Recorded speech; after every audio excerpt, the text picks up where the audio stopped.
സുഹൃത്തുക്കളെ, ഇന്ന് ഞാൻ സംസാരിക്കാൻ പോകുന്നത് ഒരു കമ്പനിയുടെയും ഓഹരി വിലയുടെയും കഥയല്ല. ഇത് സാധാരണക്കാരുടെ സമ്പാദ്യം എങ്ങനെ അപകടത്തിലാകുന്നു എന്നതിൻ്റെ കഥയാണ്. നമ്മുടെ രാജ്യത്തെ സാമ്പത്തിക നിയന്ത്രണ സംവിധാനങ്ങൾ എങ്ങനെ പരാജയപ്പെടുന്നു എന്നതിൻ്റെ കഥയാണ്.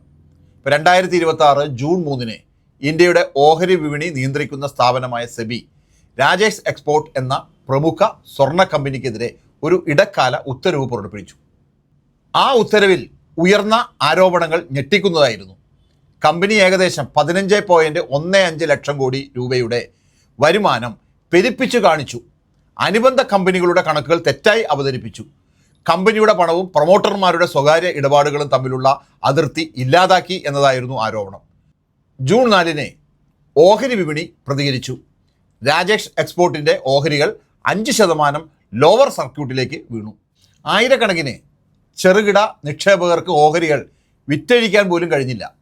ഏറ്റവും വലിയ നഷ്ടം സംഭവിച്ചത് സാധാരണ ജനങ്ങൾക്കാണ്. കാരണം രാജ്യത്തെ ഏറ്റവും വലിയ ഇൻഷുറൻസ് സ്ഥാപനമായ LICക്ക് ഈ കമ്പനിയിൽ 10.8% ഓഹരി പങ്കാളിത്തമുണ്ടായിരുന്നു. അതായത് ലക്ഷക്കണക്കിന് പോളിസി ഉടമകളുടെ പണവും അപകടത്തിലായി. ഇവിടെ ഉയരുന്ന ആദ്യ ചോദ്യം ഇതാണ്: ഇത്ര വലിയ ഒരു തട്ടിപ്പ് എങ്ങനെ സംഭവിച്ചു? സെബിയുടെ അന്വേഷണത്തിൽ കണ്ടെത്തിയത് വളരെ ഗുരുതരമായ കാര്യങ്ങളാണ്. രാജേഷ് എക്സ്പോർട്ടിൻ്റെ 6 കമ്പനിയായ വാൽക്കാബി SA ലോകത്തിലെ വലിയ സ്വർണ്ണ ശുദ്ധീകരണ സ്ഥാപനങ്ങളിലൊന്നാണ്. രാജേഷ് എക്സ്പോർട്ട് പറഞ്ഞത് തങ്ങളുടെ ഭൂരിഭാഗം വരുമാനവും ഈ 6 കമ്പനിയിൽ നിന്നാണ് വരുന്നതെന്നാണ്. പക്ഷേ യഥാർത്ഥ കണക്കുകൾ പരിശോധിച്ചപ്പോൾ മറ്റൊരു ചിത്രം പുറത്തു വന്നു. 6 കമ്പനിയുടെ സ്വന്തം സാമ്പത്തിക രേഖകളിൽ വലിയ വരുമാനം ഒന്നും കാണുന്നില്ല. എന്നാൽ ഇന്ത്യയിൽ സമർപ്പിച്ച സംയോജിത കണക്കുകളിൽ വരുമാനം കുത്തനെ ഉയർത്തിക്കാട്ടിയിരുന്നു. അതായത് കടലാസിൽ കമ്പനി ഒരു ഭീമൻ, യഥാർത്ഥത്തിൽ അങ്ങനെയല്ല. ഇത് ഒരു മായാജാലം പോലെയായിരുന്നു. ഒരു ചെറിയ ഉദാഹരണം പറയാം. ഒരു കടക്കാരൻ പറഞ്ഞുവെന്ന് കരുതൂ, ഞാൻ ഈ മാസം 10 ലക്ഷം രൂപയുടെ സാധനങ്ങൾ വിറ്റു, ഇതാണ് വരുമാനം. പക്ഷെ കടയുടെ വാടകയും ജീവനക്കാരുടെ ശമ്പളവും മറ്റു ചിലവുകളും കഴിഞ്ഞാൽ അവന് യഥാർത്ഥത്തിൽ ലഭിക്കുന്ന ലാഭം 1 ലക്ഷം രൂപ മാത്രമായിരിക്കാം. ഇതാണ് യഥാർത്ഥ സാമ്പത്തിക ചിത്രം. എന്നാൽ ഒരാൾ 1 ലക്ഷത്തെ 10 ലക്ഷമാണെന്ന് പറഞ്ഞാൽ അത് ആളുകളെ തെറ്റിദ്ധരിപ്പിക്കലാണ്. സെബി പറയുന്നത് രാജേഷ് എക്സ്പോർട്ട് ഇതുപോലെയുള്ള തെറ്റായ ചിത്രം സൃഷ്ടിച്ചുവെന്നാണ്. കമ്പനി അതിനെ നിഷേധിക്കുന്നുണ്ട്. ഇത് വെറും ആശയവിനിമയത്തിലെ തെറ്റിദ്ധാരണയാണ് എന്നാണ് അവരുടെ വാദം. എന്നാൽ അന്വേഷണം ഇപ്പോഴും തുടരുകയാണ്.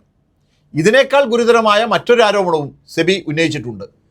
കമ്പനിയുടെ പ്രൊമോട്ടർമാർ നടത്തിയ വ്യക്തിപരമായ ഡെറിവേറ്റീവ് വ്യാപാരങ്ങൾ കമ്പനി ഇടപാടുകളായി രേഖപ്പെടുത്തിയെന്നാണ് ആരോപണം. ഏകദേശം 11,487 കോടി രൂപയുടെ വ്യക്തിഗത വ്യാപാരങ്ങൾ കമ്പനി വിൽപ്പനയായി രേഖപ്പെടുത്തി എന്നതാണ് സെബി പറയുന്നത്. അതിൻ്റെ അർത്ഥമെന്താണ്? ഓഹരി ഉടമകളുടെ പണവും കമ്പനിയുടെ വിഭവങ്ങളും ഉപയോഗിച്ച് സ്വകാര്യ ചൂതാട്ട സ്വഭാവമുള്ള സാമ്പത്തിക ഇടപാടുകൾ നടത്തിയെന്ന സംശയമാണ് ഉയരുന്നത്. ഇത് ശരിയാണെങ്കിൽ അത് സാധാരണ അക്കൗണ്ടിംഗ് പിഴവല്ല, ഓഹരി ഉടമകളുടെ വിശ്വാസത്തെ വഞ്ചിക്കുന്ന നടപടിയാണ്. ഇവിടെ മറ്റൊരു പ്രധാന ചോദ്യം ഉയരുന്നു: ഓഡിറ്റർമാർ എന്തു ചെയ്യുകയായിരുന്നു? ഒരു കമ്പനിയുടെ കണക്കുകൾ പരിശോധിച്ച് ശരിയാണെന്ന് ഉറപ്പാക്കേണ്ടത് ഓഡിറ്റർമാരാണ്. 15.15 ലക്ഷം കോടിയുടെ വരുമാനം കാണിച്ച സാമ്പത്തിക റിപ്പോർട്ടുകളിൽ അവർ ഒപ്പുവെച്ചു. 6 കമ്പനിയുടെ കണക്കുകളും ഇന്ത്യയിലെ കണക്കുകളും തമ്മിലുള്ള വലിയ വ്യത്യാസം കണ്ടിട്ടും എന്തുകൊണ്ട് മുന്നറിയിപ്പ് നൽകിയില്ല?